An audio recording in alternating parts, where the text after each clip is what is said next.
Clean my floor carefully, the billionaire said with a cold laugh, because tomorrow I will be teaching Harvard how real intelligence sounds. The words landed in the quiet office like a slap that echoed against the glass walls of the 52nd floor. Angela Brooks paused with her cleaning cloth still resting on the polished oak desk. The smell of lemon disinfectant hung lightly in the air, mixing with the faint hum of the city far below. Outside the tall windows, the evening skyline of Boston glowed in amber light. Angela had been quietly wiping fingerprints from the billionaire's conference table, moving the way night janitors often did, invisible, silent, part of the background of power. The man speaking was Richard Whitmore, founder of Whitmore Capital, a man whose name appeared on magazine covers and whose speeches were quoted in business schools across the country. Tomorrow morning, he would stand on a stage at Harvard University to deliver a keynote address about leadership and ambition. Tonight, he was rehearsing the speech inside his private office while his assistants sat around the long table with tablets and printed drafts. Angela had no intention of listening, but when someone speaks loudly in a silent office, words travel whether they are invited or not. Richard paced slowly in front of the windows, holding a thick folder of notes. His voice carried confidence that filled the room like expensive cologne. Virtus vincit, he read loudly from the page, pausing as if the phrase itself proved his brilliance. One of the assistants nodded eagerly. Another tapped something into a tablet. Angela lowered her eyes and continued wiping the corner of the desk, but her mind caught on the phrase the way a needle catches on fabric. She had heard it before, many years ago, in a classroom that smelled of old books and chalk dust. She glanced briefly at the printed speech lying open on the desk and felt a quiet unease settle into her chest. Something about the phrase was wrong, very wrong, but she said nothing. She was a janitor cleaning an office worth more than the apartment she rented across town. Her job was to wipe surfaces, empty trash cans, and leave without a sound.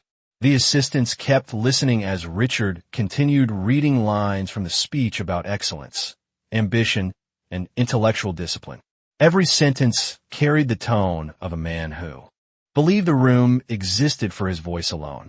Angela moved toward the glass coffee table, her mop bucket rolling softly behind her wheels, squeaking once before falling quiet again.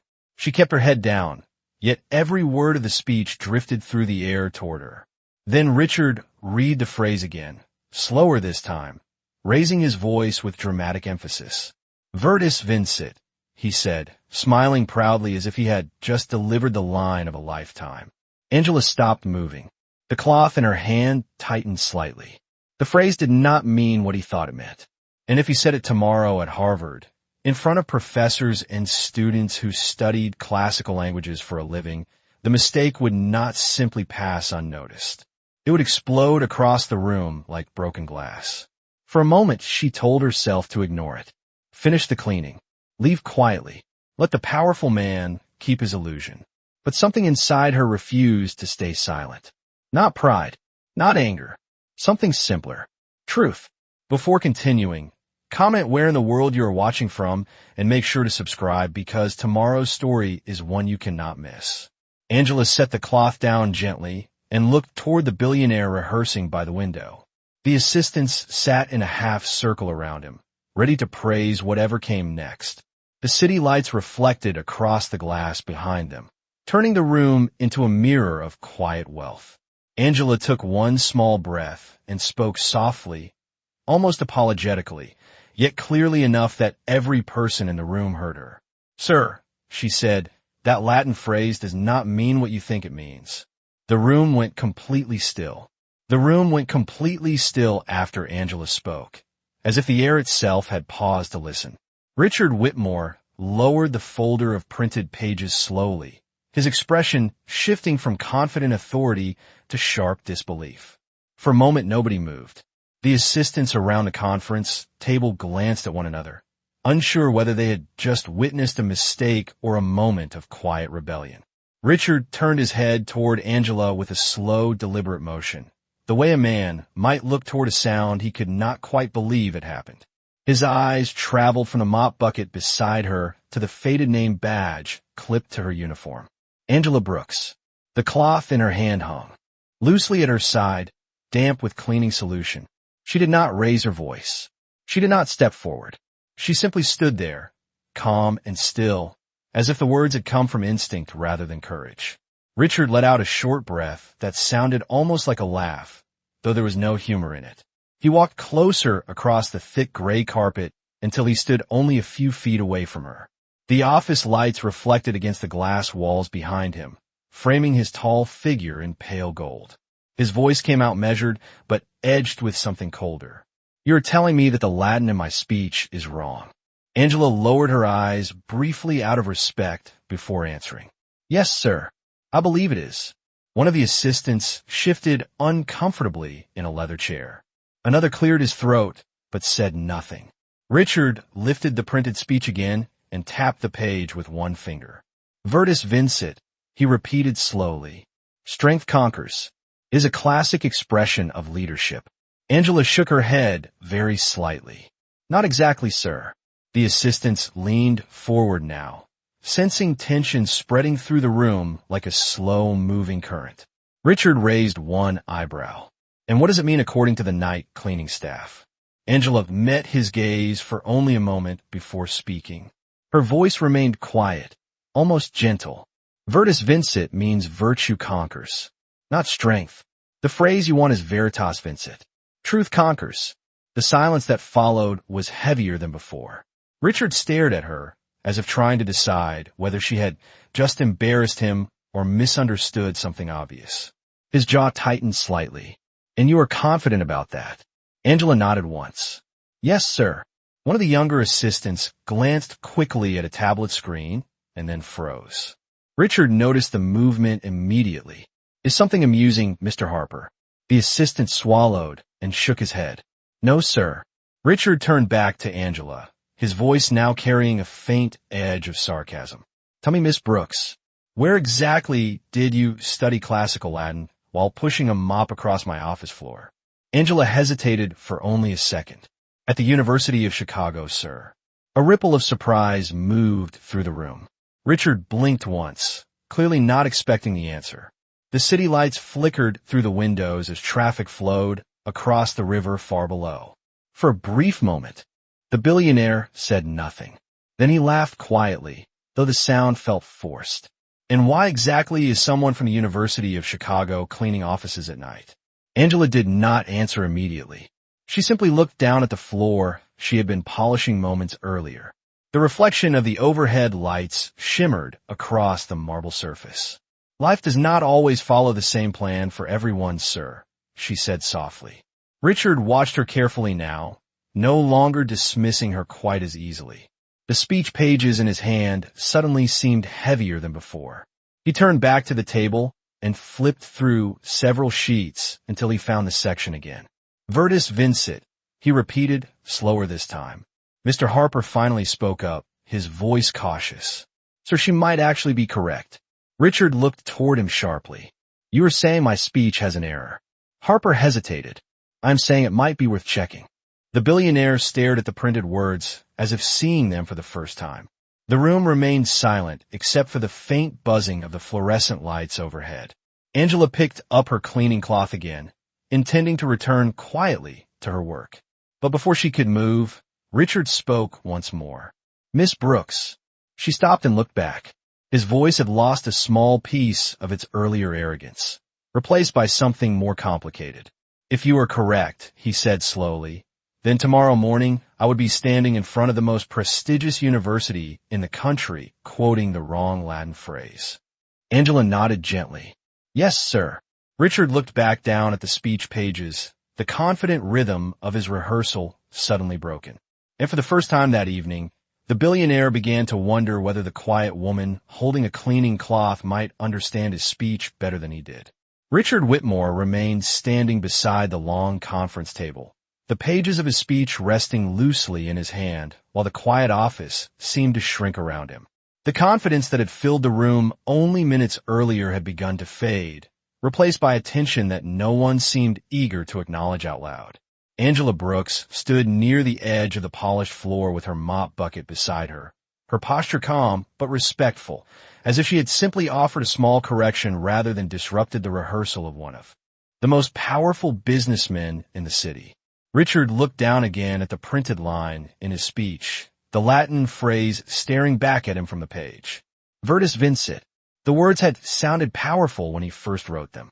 They had sounded impressive when his speechwriter suggested them during the drafting session the week before. But now the phrase seemed to sit on the paper like a loose stone in an otherwise smooth path. Richard lifted his eyes slowly toward Angela again. His expression was more thoughtful now, though the edge of pride had not disappeared entirely. "You said the phrase should be veritas vincit," he said carefully. Angela nodded once. "Yes, sir. That phrase means truth conquers."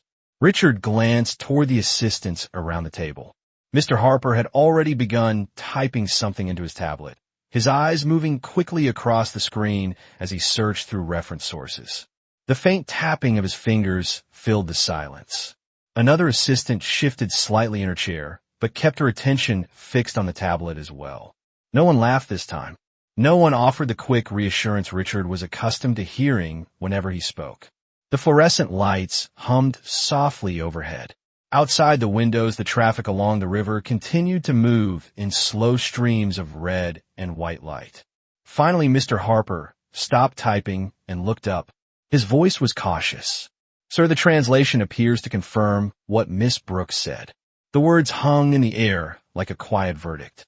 Richard did not respond immediately. He walked slowly toward the window and looked out across the skyline, his reflection faintly visible in the glass. The city stretched far into the distance, towers rising like silent witnesses to the ambitions of the people inside them. He had spent years building the reputation that carried his name across boardrooms and television interviews. Tomorrow he would stand in front of hundreds of students and professors at Harvard, speaking about discipline, intelligence, and the responsibility of leadership. The thought of delivering a speech with an obvious mistake suddenly felt heavier than he wanted to admit. Behind him, the room remained silent. Angela resumed, wiping the edge of the conference table, her movements steady and unhurried, as if the conversation had already ended in her mind. Richard turned back toward her. The earlier sarcasm in his voice had softened slightly, replaced by curiosity. He could no longer ignore. "Miss Brooks," he said. She paused and looked up again.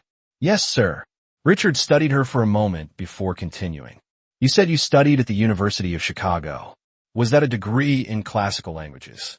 Angela hesitated briefly before answering. "It was part of my program, sir." Richard folded his arms slowly. "Part of your program," he repeated. "What exactly was the program?" Angela looked down at the cloth in her hand for a moment before speaking again. "Linguistics, sir." One of the assistants let out a quiet breath of surprise. Richard noticed the reaction, but kept his eyes on Angela. "Linguistics," he said slowly. "And you're working here as a night janitor."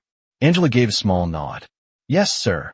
Richard took a few steps closer, his voice lowering slightly.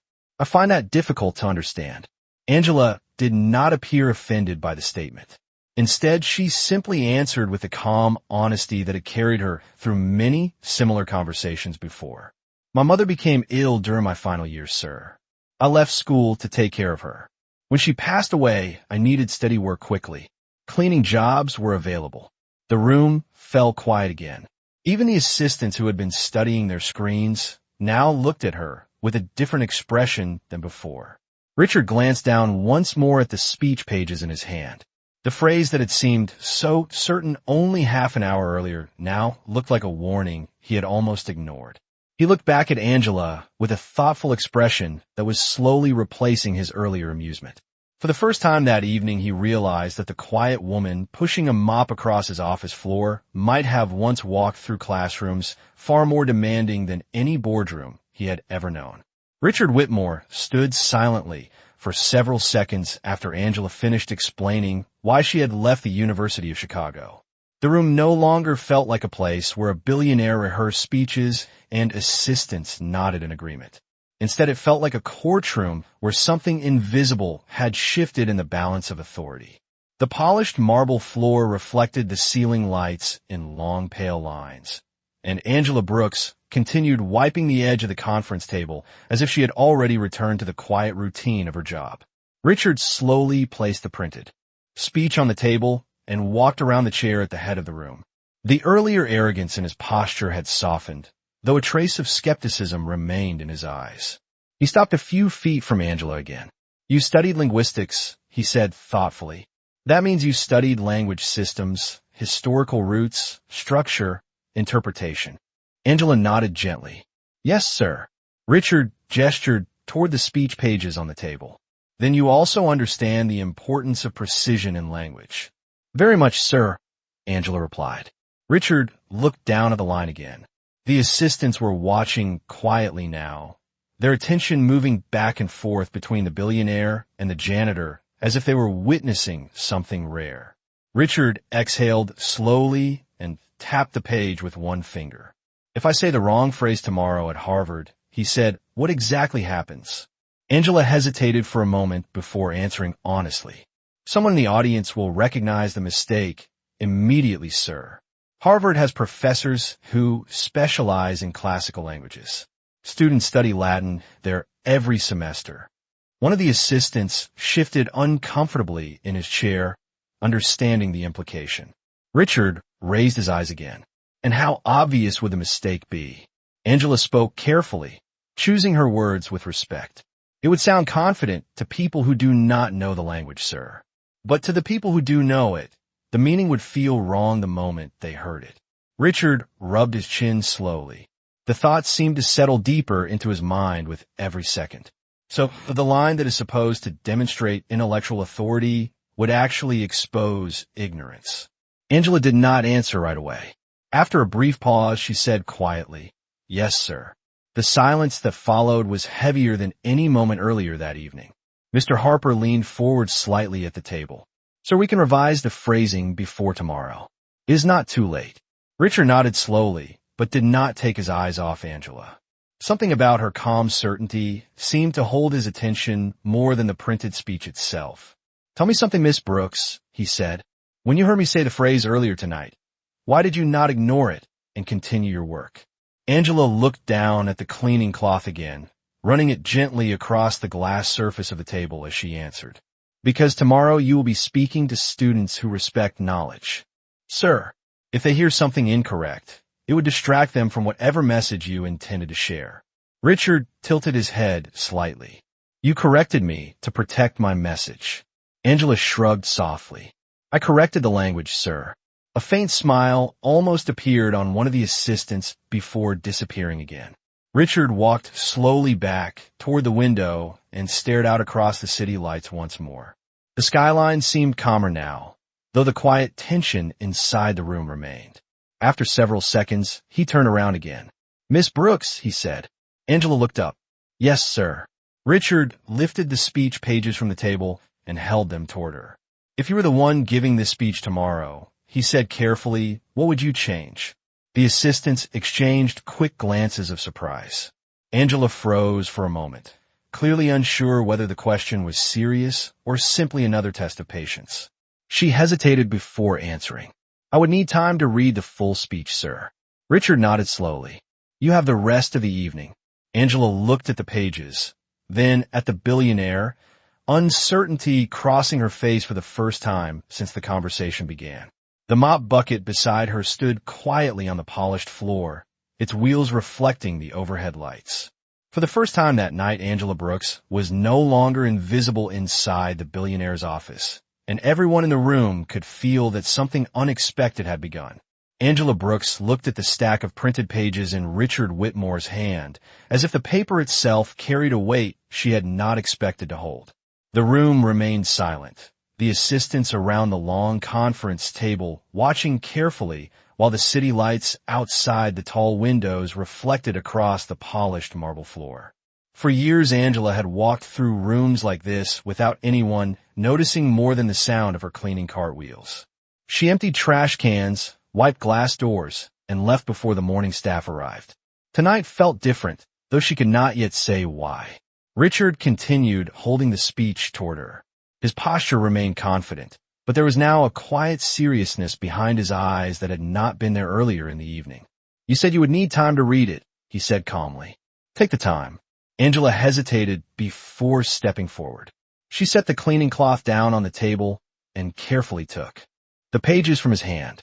The paper felt warm, as if it still carried the heat of the discussion that had unfolded only moments before.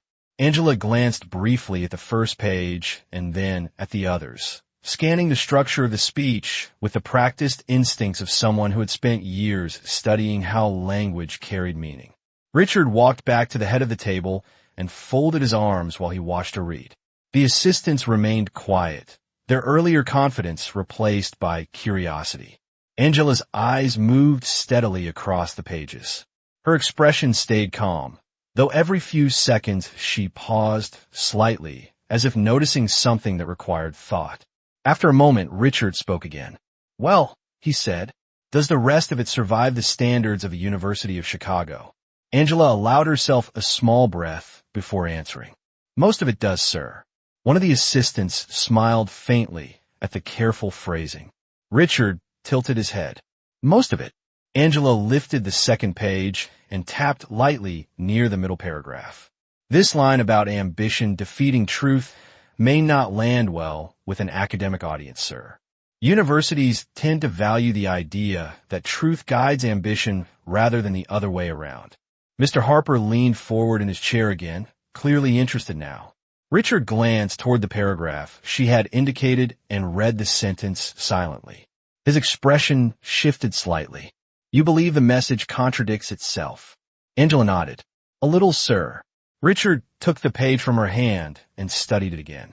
The silence that followed no longer carried the earlier tension of humiliation. Instead, it felt more like the quiet focus of a room where something important was being reconsidered. Richard set the page down slowly. "Continue," he said. Angela looked down at the next section. The speech described discipline, leadership, and the value of intellect. The ideas were strong, but she noticed several places where the language felt more theatrical than precise. She pointed to another line. "This sentence might confuse the audience, sir. It uses 3 different metaphors at once." Richard raised an eyebrow. "3. Angela nodded.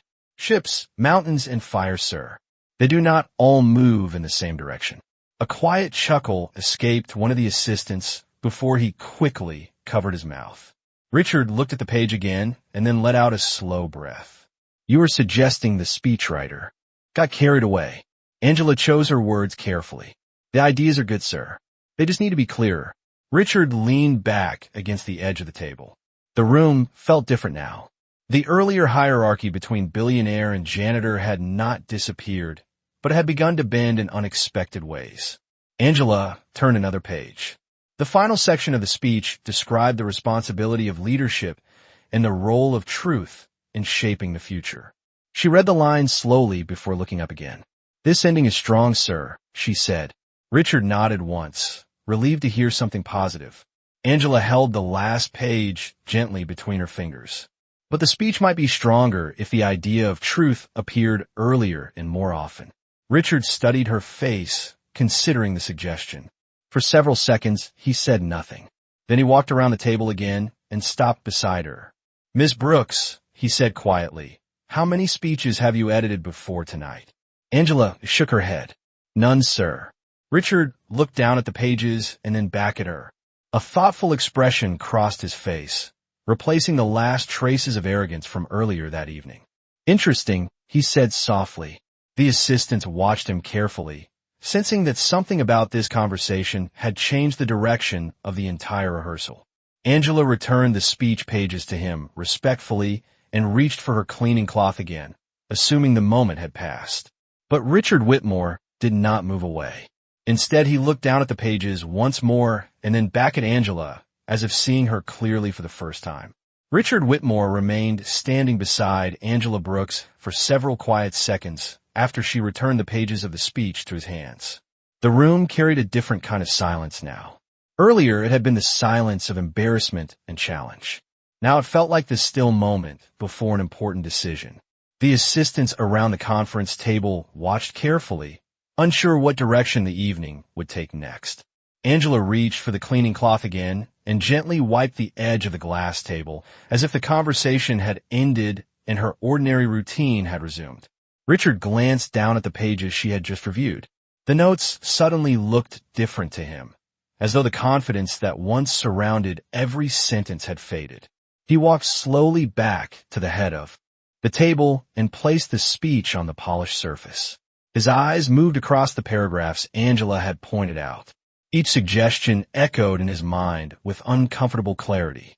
For many years, Richard had been surrounded by consultants who agreed with his ideas and assistants who nodded quickly whenever he spoke. It had been a long time since anyone corrected him with quiet certainty. He lifted the first page again and read the Latin phrase under his breath. Then he spoke toward the room. Virtus vincit. The words sounded weaker now. Angela continued wiping the table, not looking up. Richard glanced toward Mr. Harper.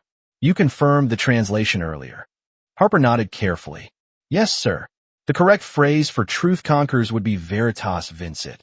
Richard slowly placed the page down again. Remarkable, he said softly. He turned toward Angela once more. Miss Brooks. Angela stopped and looked up. Yes, sir. Richard folded his arms as he studied her expression.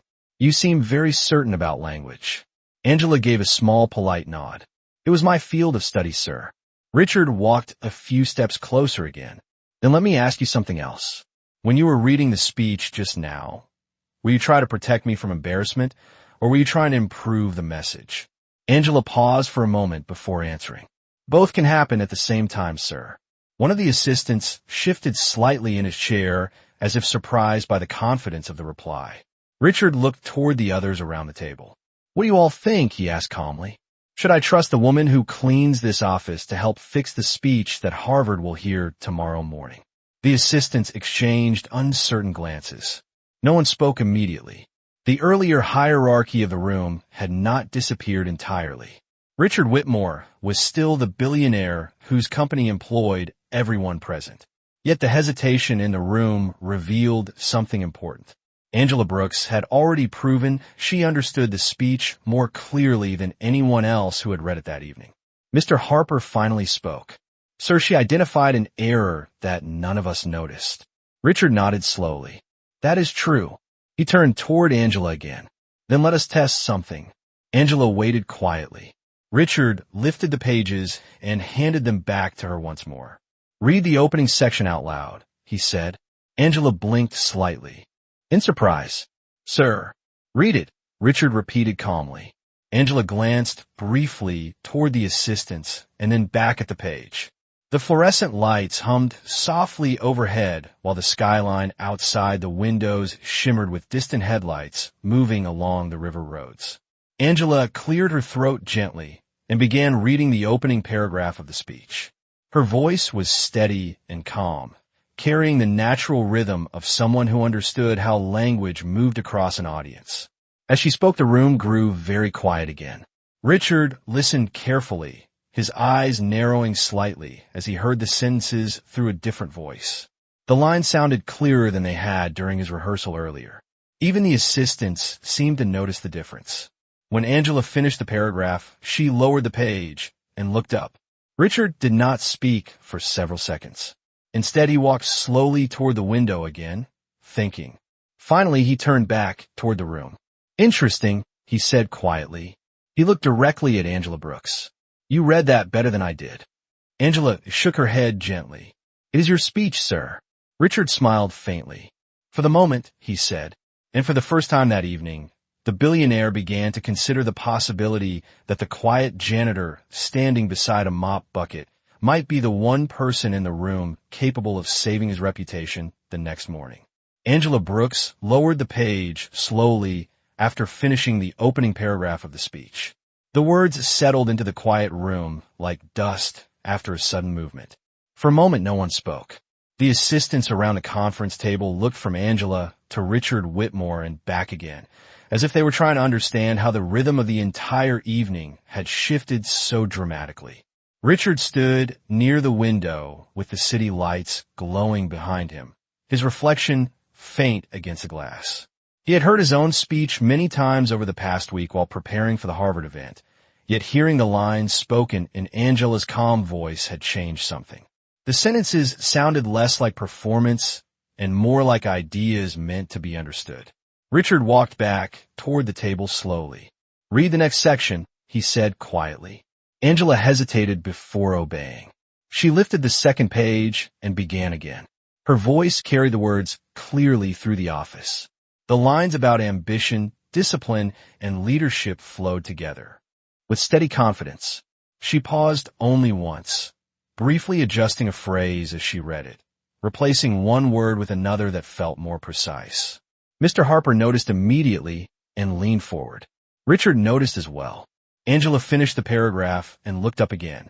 Richard raised an eyebrow. "You change a word," he said. Angela nodded slightly. "Yes, sir." "Why?" Angela glanced at the page. "The original word implied domination, sir. The replacement suggests responsibility. For an academic audience, that distinction matters." Richard studied her for a moment before glancing down at the line she had altered. After a few seconds, he nodded slowly. "Continue." Angela read the next section of the speech. This part described the importance of truth in leadership. Her voice softened slightly as the idea unfolded, giving the words a tone that felt less like a lecture and more like a reflection. Even the assistants seemed absorbed by the moment now. When Angela finished, she lowered the pages again. Richard walked toward the table and picked up a pen. He circled two of the sentences she had adjusted. "You are editing my speech as you read it," he said. Angela shook her head gently. "I'm only clarifying the ideas, sir." One of the assistants could not help smiling. Richard noticed and gave a faint nod, as if acknowledging the honesty of the situation. "Miss Brooks," he said after a moment, "do you realize how unusual this evening has become?" Angela answered calmly, "Yes, sir." Richard placed the pen on the table and leaned back slightly against the edge of the desk. "When I walked into this office tonight, I expected a routine rehearsal. My team would confirm the speech, I would practice the delivery, and tomorrow I would impress a room full of professors." He looked toward Angela. "Instead, the person who corrected my Latin and improved my argument is the woman responsible for cleaning the building after midnight." Angela remained quiet, not knowing how to respond. Richard studied her expression carefully. There was no arrogance in her face, only patience. That seemed to intrigue him more than anything she had said. "Tell me something honestly," he continued. "When you left the University of Chicago, did you ever expect to be standing in a room like this discussing rhetoric with a business executive?" Angela allowed herself a small, thoughtful pause. "No, sir." Richard nodded slowly. "And yet here you are." Angela looked down at the pages again. "Language does not belong to titles, sir. It belongs to anyone who studies it." The assistants exchanged another quick glance. Richard let out a quiet breath that sounded almost like a laugh, though it carried respect rather than sarcasm this time. He picked up the speech pages again and handed them back to Angela. "Finish reading it," he said. Angela looked surprised. "Sir." "All of it," Richard continued. "Every page." Angela nodded and began again, moving through the rest of the speech carefully. As she spoke, the rhythm of the language slowly filled the office. The assistants listened closely while Richard watched from the side of the table, occasionally making notes where her suggestions sharpened the message. By the time Angela reached the final paragraph, the room felt completely different from the one that had existed earlier in the evening. She finished the closing line and lowered the pages. Richard remained silent for several seconds. Then he spoke quietly. "Miss Brooks," he said, "I believe you have just improved my speech more in 1 hour than my consultants have in the past week." Angela simply nodded and placed the pages back on the table. But as Richard Whitmore looked at her standing beside the mop bucket, he realized something even more unsettling than the mistake in his Latin phrase. The person who understood his message best in that entire room had never been invited to sit at the table. Angela Brooks set the final page of the speech back onto the conference table and stepped slightly away, as if the moment of attention had already lasted longer than she was comfortable with. The cloth she had been using to clean the glass surface remained folded beside the stack of papers, still damp with the scent of lemon disinfectant. Around the table, the assistants remained unusually quiet. Only an hour earlier, they had watched their employer rehearse with full confidence, certain the speech was ready for Harvard. Now the same pages looked like a draft that had quietly transformed under the guidance of someone who had never been invited to the meeting. Richard Whitmore remained standing at the head of the table, his eyes resting on Angela with a thoughtful intensity that none of the assistants had seen before.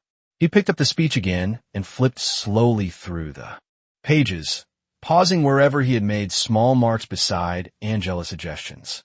The pen circles and underlines now covered nearly every section. "Remarkable," he said quietly to himself. Mr. Harper leaned forward again. "Sir, the revisions improved the clarity of the message significantly." Richard nodded once without looking up. "I know." He turned another page and then looked toward Angela again. She had already returned to her cleaning routine, wiping the edge of a cabinet along the wall, as if the entire conversation had simply been a temporary interruption of her job. Richard watched her for a moment before speaking. "Miss Brooks." Angela stopped and looked over. "Yes, sir." Richard placed the speech down again. "How long have you been working in this building?" Angela answered calmly. "A little more than 2 years, sir." Richard raised an eyebrow slightly. 2 years. Angela nodded. "Yes, sir." Richard looked around the room briefly, as if imagining how many nights she had walked quietly through the same offices while executives debated strategy and investors made decisions worth millions of dollars. "And during those 2 years," he continued, "no one discovered that the janitor had a background in linguistics." Angela gave a small shrug. "It does not come up very often while emptying trash cans, sir." A quiet laugh escaped from one of the assistants before he quickly looked down at the table. Richard allowed himself a faint smile as well. Then his expression became thoughtful again. He walked slowly toward Angela and stopped beside the cleaning cart. The wheels of the cart reflected the office lights like small mirrors. "Tell me something honestly," Richard said. "Do you miss the university?" Angela paused before answering. The question carried more weight than he may have realized. "Yes, sir," she said quietly. "Edo." Richard studied her face carefully. "Do you still read?" Angela nodded again. "Whenever I have time." "Linguistics?" "Among other things, sir." Richard folded his arms and looked back toward the conference table where the assistants were still seated. The stack of revised speech pages rested in the center like evidence of an unexpected discovery. After a moment, he turned back toward Angela. "You said earlier that language belongs to anyone who studies it." Angela nodded slightly. "Yes, sir." Richard considered the idea for a moment before speaking again. Then perhaps the greater mistake tonight was not the Latin phrase. Angela looked up, unsure. What he meant. Richard gestured toward the conference table. The greater mistake may have been assuming that expertise only sits in expensive chairs. The assistants exchanged another quick glance, unsure how to respond to the comment. Angela simply remained quiet. Richard walked back to the table and picked up the speech again. He read the final paragraph slowly under his breath, noticing how the revised wording now carried a stronger sense of humility and responsibility. When he finished, he looked up once more. "Miss Brooks," he said. Angela stepped closer. "Yes, sir." Richard tapped the final page lightly with his finger. "Tomorrow morning, I will stand in front of a hall full of students and professors at Harvard. They will assume that every word in this speech represents my own thinking." Angela listened quietly. Richard continued. "But tonight the person who shaped the most important parts of that message is the woman who cleans my office after midnight." Angela lowered her eyes modestly. "I only made suggestions, sir." Richard shook his head slowly. "You made the speech better." The room remained silent again as the realization settled over everyone present. And as Angela Brooks returned to wiping the glass table once more, Richard Whitmore began to realize that the story of this speech might not end when the applause started the next morning. The office grew quiet again after Richard Whitmore spoke those words, yet the silence no longer carried the weight of embarrassment. Instead, it felt thoughtful, almost reflective, like the moment after someone realizes a truth that had been standing in front of them the entire time. Angela Brooks moved slowly along the conference table with her cleaning cloth, polishing the glass surface in smooth, patient circles. The scent of lemon cleaner drifted lightly through the air. Around the room, the assistants remained seated, their attention shifting between the billionaire and the janitor who had quietly reshaped the speech meant for one of the most respected universities in the country. Richard stood beside the table holding the final page of the speech, reading the closing paragraph once more. The revised sentences felt clearer now. The message about leadership no longer sounded like a declaration of power, but like an invitation to responsibility. After a moment, he set the page down and looked across the room again. "Miss Brooks," he said calmly. Angela stopped, wiping the table, and looked up. "Yes, sir." Richard rested both hands on the edge of the conference table. "You mentioned earlier that truth should appear earlier in the speech." Angela nodded gently. "Yes, sir. If the audience hears the idea early, they will follow it through the rest of the message." Richard nodded slowly as he considered the thought. "Truth guiding ambition," he said quietly. "Not the other way around." Angela gave a small, respectful nod. "Exactly, sir." Mr. Harper leaned forward in his chair again. "That adjustment would strengthen the structure of the entire speech, sir." Richard glanced briefly at him before returning his attention to Angela. "You are aware that the audience tomorrow will include professors who have spent decades studying philosophy and language." Angela answered calmly. "Yes, sir. And you are confident these revisions would hold up under that level of scrutiny." Angela paused before speaking, choosing her words carefully. "The ideas are already strong, sir. The revisions simply make the meaning clearer." Richard studied her expression again. The confidence in her voice was not arrogance. It sounded more like the quiet certainty of someone who respected knowledge enough to treat it carefully. The assistants around the table seemed to sense the same thing. Richard walked slowly toward the window again and looked out over the city. The lights along the river shimmered in long reflections across the water, and the streets below carried the steady motion of late evening traffic. He had spent years speaking to audiences about leadership, ambition, and the importance of discipline. Yet tonight, the most important insight into his speech had come from someone whose job title would never appear in the event program at Harvard. After several seconds, he turned back toward the room. "Miss Brooks," he said again. Angela stepped a little closer. "Yes, sir." Richard folded his arms thoughtfully. "There is something I am curious about." Angela waited patiently. "When you were reading the speech earlier," Richard continued, "you adjusted certain words naturally, almost instinctively. That ability usually comes from years of teaching or presenting ideas." Angela shook her head gently. "I never taught classes, sir." Richard raised an eyebrow. "But you presented research." Angela hesitated slightly before answering. "A few times, sir, during my program." Mr. Harper glanced up quickly from his tablet. "Research presentations." Angela nodded quietly. "Yes." Richard walked back toward the conference table again. "So, before you were cleaning offices at night," he said slowly, "you were standing in academic rooms discussing language with scholars." Angela lowered her eyes modestly. "Sometimes, sir." Richard looked down at the speech pages once more. The realization seemed to settle deeper into his mind. The assistants were no longer watching with curiosity alone. There was now a sense of respect in their expressions. Richard tapped the final paragraph lightly with his finger. "You said earlier that language belongs to anyone who studies it." Angela nodded again. "Yes, sir." Richard looked directly at her. "Then tomorrow morning, when I stand on that stage, the ideas in this speech will carry more than my voice." Angela did not reply. She simply returned to polishing the glass table with the same steady movements she had used all evening. Yet as Richard Whitmore watched her continue the quiet work that had once made her invisible, he realized something had changed inside the room. The speech was ready now, but the story behind it was only beginning. The conference room slowly returned to silence after Richard Whitmore finished speaking. Outside the tall windows, the Boston skyline shimmered beneath the deep blue of late evening, and the reflection of the office lights stretched across the polished marble floor like long ribbons of pale gold. Angela Brooks continued her work with calm, steady movements, guiding the cleaning cloth across the surface of the conference table, as if the conversation that had just unfolded was already part of the past. The assistants remained seated for several quiet moments before one by one they began gathering their tablets and notebooks.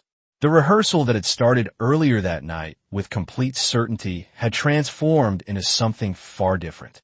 Richard Whitmore stood near the window, looking down at the speech pages in his hand. The revisions Angela suggested now appeared in his own handwriting across the margins. Each circle and underline marked a moment when the message had become clearer. After a moment, he spoke toward the room. "That will be enough for tonight." The assistants nodded and slowly began leaving the conference room. Mr. Harper paused beside the table and looked briefly toward Angela before turning back to Richard. "Sir, the revised version will make a stronger impression tomorrow." Richard nodded once. "Yes, it will." Within a few minutes, the office was quiet again. Only Richard and Angela remained. The soft sound of the cleaning cloth moving across the glass table filled the room. Richard walked slowly back toward the center of the conference area and placed the speech pages carefully into a leather folder. The folder had traveled with him to dozens of speaking engagements over the years, yet tonight it felt different in his hands. He glanced toward Angela. "Miss Brooks." Angela looked up. "Yes, sir." Richard rested the folder on the table. "Tomorrow morning, I will be speaking in a hall filled with people who believe they understand language very well." Angela nodded gently. "Yes, sir." Richard studied her expression carefully. "They will expect confidence. They will expect authority. And they will expect precision." Angela remained quiet. Richard continued. "If the speech had remained the way it was when I walked into this room tonight, they would have heard something very different." Angela lowered her eyes slightly. "You corrected the language, sir. That is what matters."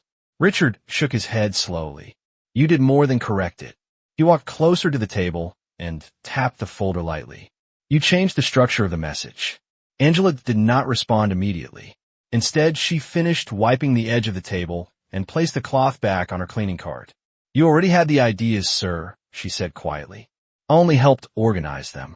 Richard smiled faintly at the humility in her answer. He walked toward the window again and looked out across the city lights. The river cut a dark path through the buildings while traffic moved in steady lines along the bridges. After a few seconds, he turned back toward her. "Do you have plans tomorrow morning, Miss Brooks?" Angela looked surprised by the question. "Tomorrow morning, sir." "Yes." Angela thought for a moment. "I usually finish my shift before sunrise and then go home." Richard nodded slowly. "I see."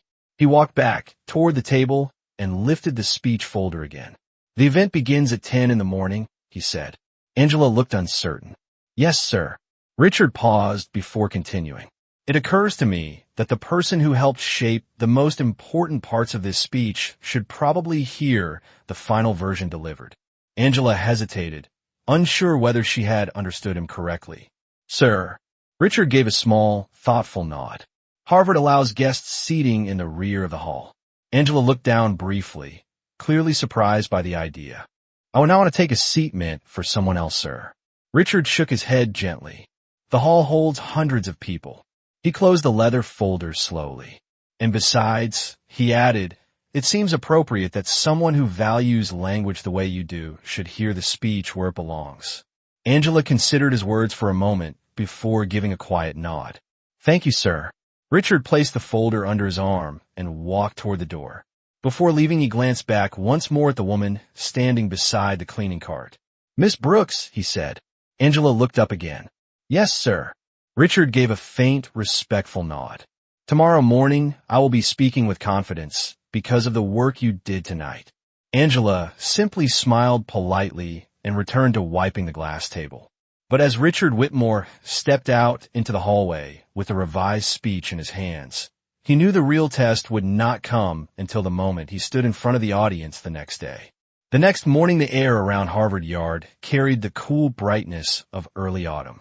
Sunlight stretched across the red brick buildings while students moved along the stone paths, carrying backpacks and coffee cups, their voices blending into a steady murmur of conversation. Inside the main lecture hall, rows of seats slowly filled with professors, graduate students, visiting alumni, and journalists who had come to hear Richard Whitmore speak about leadership and ambition. The stage lights glowed softly above the wooden podium where the event banner displayed the name of the Leadership Forum in bold blue letters. Richard stood behind the curtain at the side of the stage, holding the leather folder that contained the speech he had revised only hours earlier. The quiet energy of the hall hummed through the walls as people settled into their seats.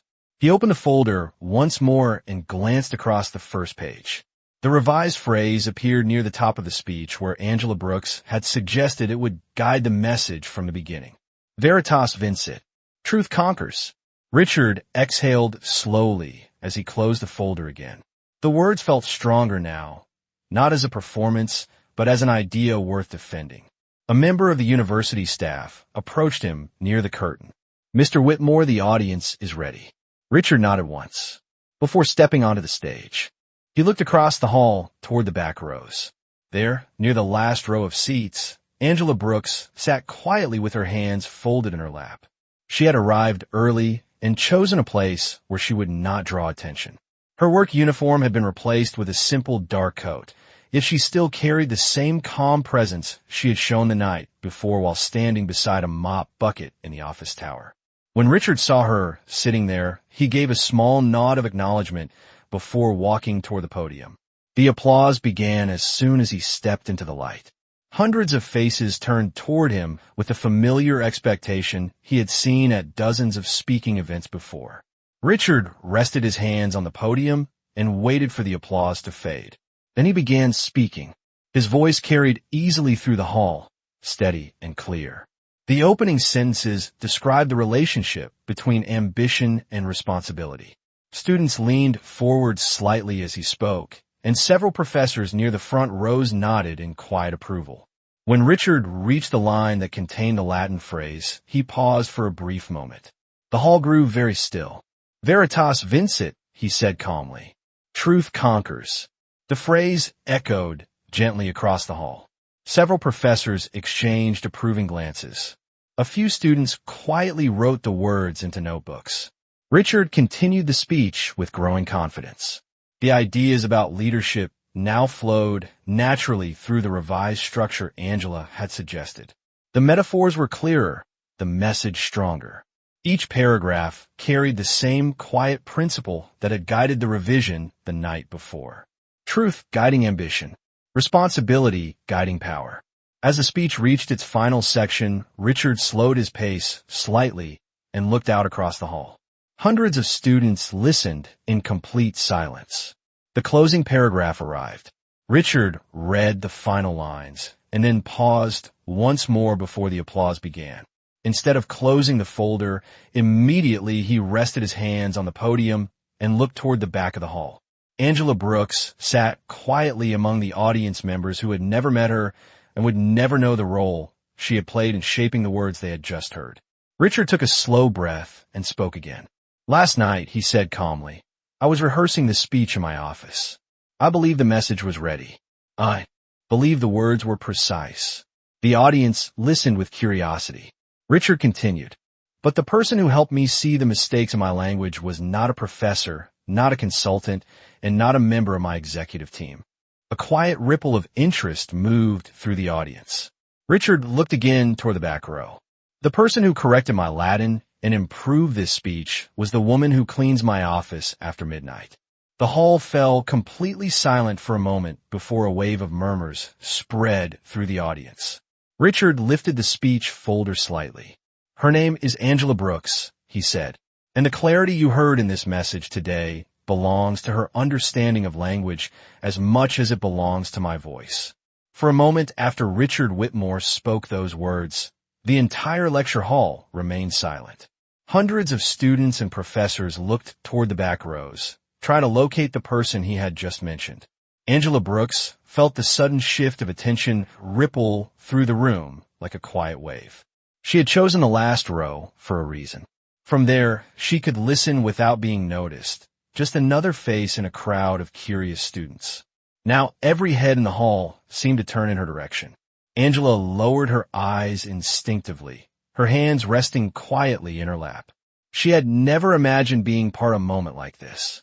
On the stage, Richard stood calmly at the podium, allowing the silence to settle before he continued speaking. Leadership, he said slowly, is not only about having authority. It is about recognizing wisdom wherever it appears. A few students nodded, while others leaned forward with growing interest. Richard rested one hand lightly on the podium. Last night, I believed I was preparing to teach something about ambition. Instead, I was reminded that intelligence does not always sit where we expect to find it. Soft murmurs moved through the hall again. Some of the professors in the front rows exchanged thoughtful glances. Richard continued speaking, his voice steady and clear. The woman who corrected my Latin phrase and strengthened this message studied linguistics at the University of Chicago before life forced her onto a different path. Several students turned again toward the back of the hall, now searching more carefully among the rows of seats. Angela remained still, unsure how to react. She had never asked for recognition. The night before she had simply offered a correction because the language mattered to her. Richard lifted the leather folder slightly as he spoke. When I read the speech the first time, I believed the words sounded impressive. When Angela Brooks read the same speech, she showed me where the meaning could be clearer. A professor near the front of the hall slowly nodded in agreement. Richard paused briefly before continuing.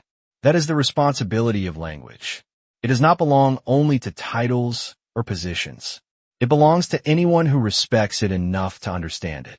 The audience remained quiet, listening closely. Then Richard looked again toward the back row where Angela Saturday, Miss Brooks, he said gently, "Would you please stand for a moment?" Angela hesitated. For several seconds, she remained seated, unsure whether drawing attention to herself in a room filled with scholars and journalists was appropriate. But the quiet encouragement in Richard's voice finally persuaded her. Slowly she stood. The moment she rose from her seat, hundreds of faces turned toward her fully. Some students whispered softly, while others simply watched with curiosity and respect. Angela felt the warmth of the stage lights, reaching even the back of the hall. Richard smiled faintly when he saw her standing. "The clarity in this speech belongs partly to her," he said, "and it reminds us that knowledge does not disappear simply because opportunity changes." A ripple of applause began somewhere near the center rows. Within seconds, it spread across the entire hall.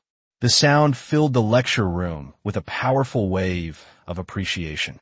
Angela felt a mixture of surprise and humility as the applause continued. She gave a small nod toward the stage before sitting down again. Richard allowed the applause to fade before closing his folder. "If there is one lesson I hope you remember today," he said, "it is that leadership requires humility. Sometimes the person who teaches you the most important idea of the day is the one whose voice you almost ignored." The hall grew quiet again as the audience absorbed the message.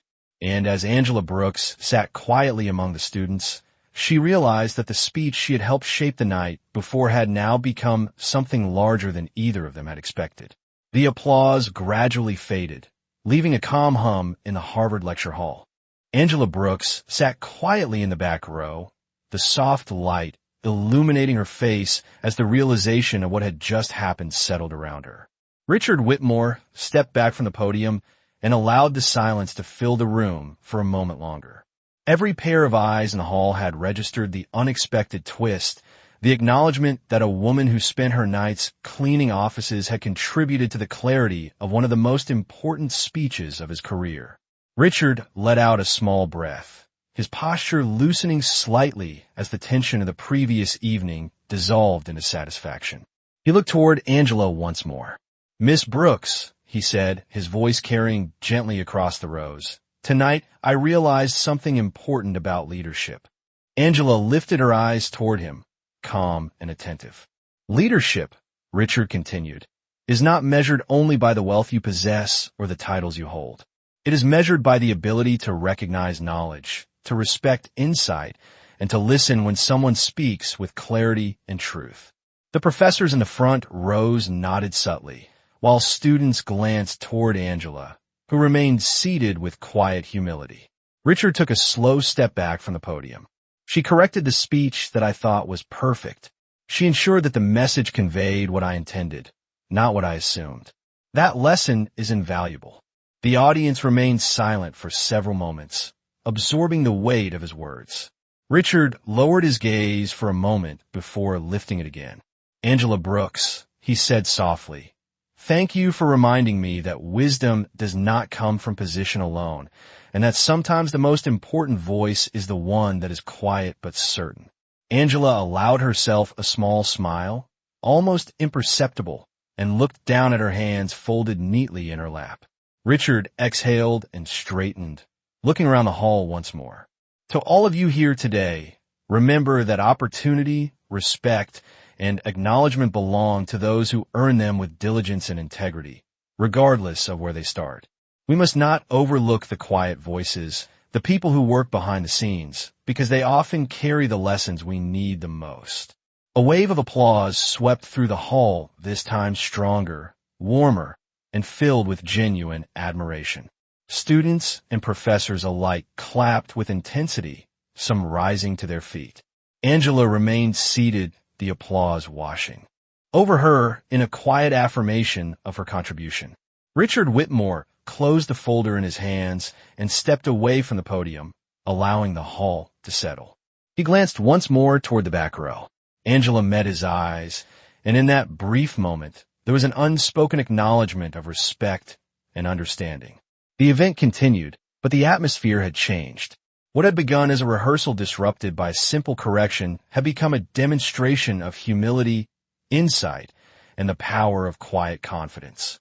As the audience began to filter out, many glancing back with renewed interest in the woman who had remained so modestly present, Angela rose and walked toward the exit at her own pace.